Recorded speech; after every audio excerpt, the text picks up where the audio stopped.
इस चुनाव को आपको समझना होगा, क्योंकि एक तरफ विकास की राजनीति है, विकास की, जो कांग्रेस ने विकास किया, जैसा कि अभी भाई साहब ने गिनाया था, हम और जिस तरह से कांग्रेस ने विकास किया, उसी विकास को निरंतर चलते हुए हमारे अरविंद केजरीवाल जी ने उसको उठाया और उन्होंने भी दिल्ली के अंदर काफी विकास किया।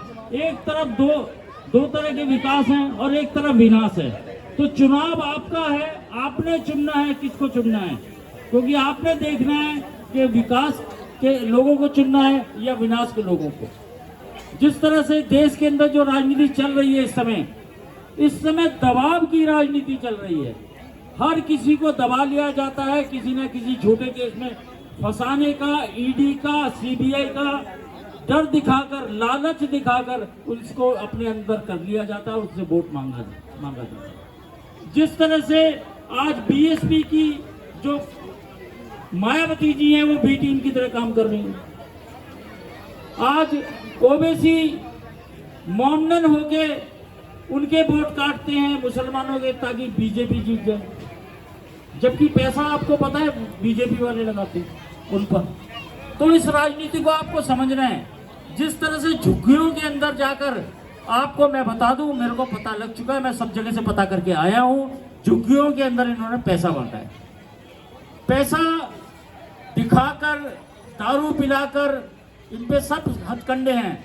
वो ये कोशिश कर रहे हैं कि उनका वोट यहाँ तक निकल कर आपके पास ना आ पाए, और वो ये चाहते हैं कि भाई किसी तरह से वो आपके भाषणबाजी भी सुनने ना आए, कि फला लीक कर देगा, फला कह देगा उसकी मीटिंग में गया था, या प्रधान को पैसे देंगे, उसको पैसे देंगे। तो इस तरह की राजनीति से आप समझ सकते हैं।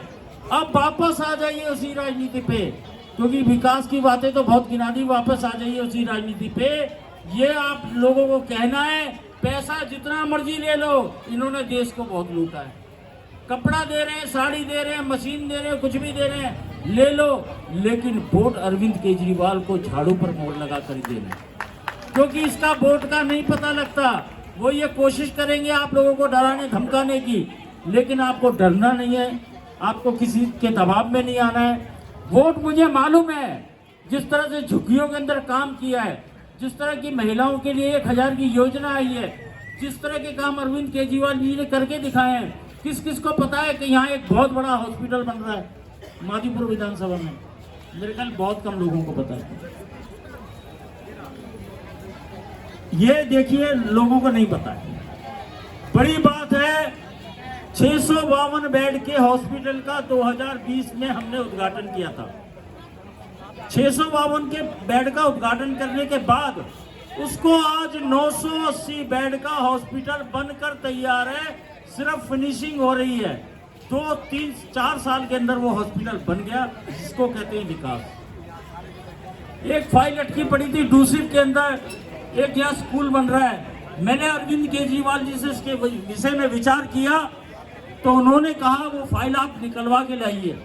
मैंने वो फाइल दूसरी डिपार्टमेंट से निकलवाई। आज एक स्कूल यहाँ तैयार होने वाला है, वो भी मॉडल स्कूल होगा। DTDC बना रही है स्कूल को, तो अंदाजा लगाओ। और आपने अपने स्कूलों की हालत तो देखी होगी। रघुवीर नगर के जो स्कूल थे, चिड़ियाघर के रूप में देखे जाते थे कि चिड़ियाघर का स्कूल है, टेंट वाला स्कूल है, टीन टप्पड़ का स्कूल है।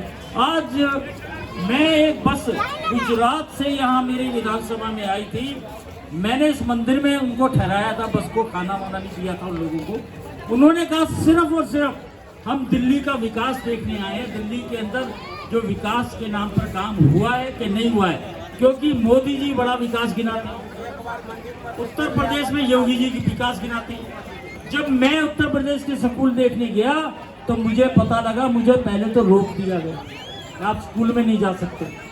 जैसे तैसे हम उसमें कहीं घुस गए स्कूल में, उसके आंगन में भैंसें बंधी हुई थी, अंदर एक टूटी चेयर पड़ी हुई थी, फर्श में बहुत सारे गड्ढे हो रहे थे, उसमें कुत्ते के बच्चे लेटे हुए थे।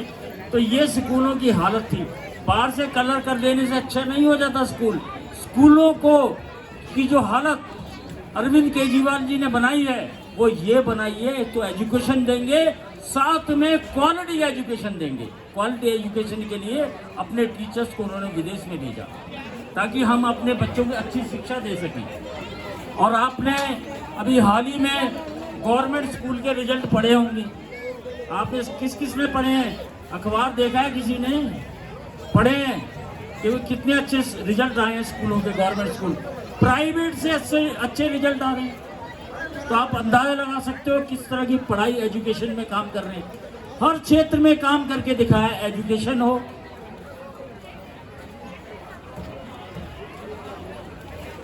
नहीं मैं उस स्कूल की बात नहीं कर रहा, एक डीटीडीसी और बना रहा है अंदर, एक डीटीडीसी और बना रहा है। ये कह रहे हैं कि स्कूल तो बन गए, स्कूल तो बन गए हैं, वो तो मैंने बता दिया, लेकिन एक स्कूल डीटीडीसी इस ग्राउंड के अंदर बना रहा है।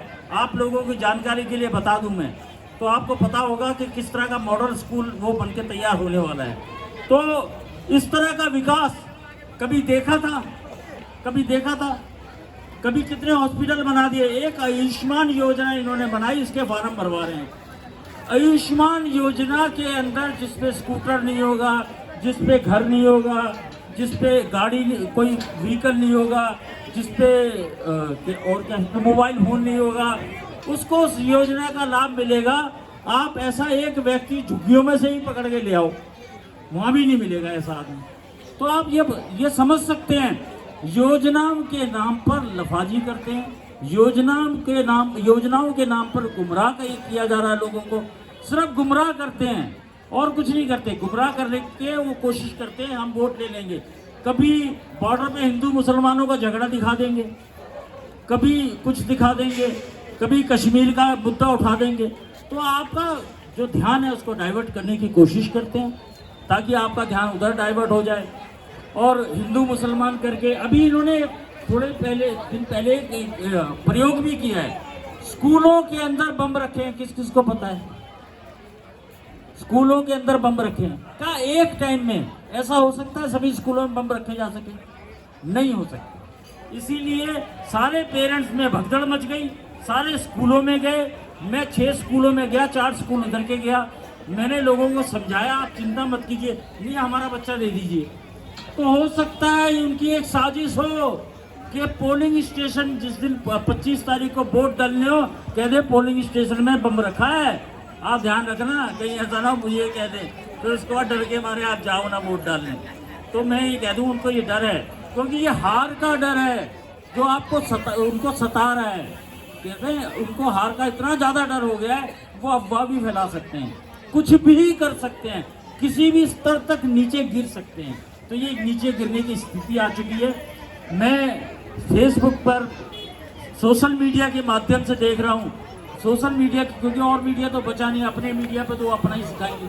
सोशल मीडिया के माध्यम से जो खबरें आ रही हैं, हर जगह से इनको भगाया जा रहा है। और ये एक 400 पार का नारा दे रहे हैं। इनको समझ आ चुकी है, अपनी राजनीति समझ आ चुकी है। ये मंदिर मस्जिद की राजनीति करने वाले लोग हैं, हिंदू मुसलमान की राजनीति करने वाले लोग हैं। अभी ये चलने वाले नहीं हैं। क्यों? क्योंकि आप लोग समझ चुके हो। आप सबसे बड़ी बात सोचिए, एक शेड्यूल कास्ट राष्ट्रपति बनाया उन्हें रामनाथ कोविंद। राम मंदिर का उद्घाटन किया, फर्स्ट नागरिक होता है इस देश का, उसको उस मंदिर में प्रवेश नहीं दिया। तो आप अंदाजा लगा सकते हो ये कहाँ सेवा करेंगे। ये सेवा करने नहीं आए हैं, ये आप लोगों को गुमराह करके वोट लेने आए हैं। जब वोट लेने के बाद फिर खिसक जाएंगे। इस बात का जवाब अच्छे से अच्छा भाजपा वाला नहीं दे सकता। आप उससे पूछिएगा, भाई साहब रामनाथ कोविंद तो फर्स्ट नागरिक थे इस देश के, थे ना, तो उनको भी अंदर नहीं घुसने दिए। तो ये ऐसी राजनीति करने वाले लोग, छुआछूत की राजनीति करने वाले लोग, जो मनुवाद को मानने वाले लोग, क्या आपकी सेवा करेंगे? आपसे वोट लेने के बाद आपको नहीं पूछने वाले। और ये समझ लो आपने अपना वोट कूड़े में डाल दिया, विनाश के नाम पर वोट गया है। उस वोट को आपको वोट की कीमत को समझना है, किसको आपको वोट देना है।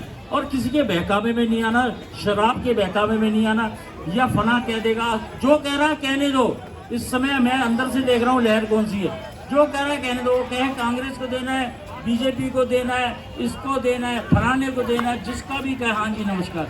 हमें दिल्ली की 7 सीटें निकालनी है, 7 MP जिताकर लाने हैं। मैं यही कहूँगा, जहाँ जहाँ कांग्रेस का उम्मीदवार है वहाँ कांग्रेस को वोट दें, और जहाँ चाहे आपके रिश्तेदार हों वहाँ पे चाहे कोई भी लोग जानकार रहते हो, उनसे कहिए कि कांग्रेस को वोट दें। और जहां हमारे आम आदमी पार्टी के उम्मीदवार हैं वो झाड़ू पर वोट दें, क्योंकि अभी मैं थोड़े दिन पहले की बात है, मेरे पास कांग्रेस के बहुत अच्छे कार्यकर्ता हैं रहे हैं, सुभाष जी, वो बसई में सुभाष जी, तो सुभाष त्यागी जी, वो मेरे पास आए, मेरे से कहने लगे यार मैं बड़ा परेशान हूँ, मेरे घर के अंदर मैंने अपनी घरवाली से पूछा किसको वोट देगी, तेरे हाथ को, मेरे ये तो हाथ है ही नहीं। तो ये भ्रम पैदा हो जाएगा।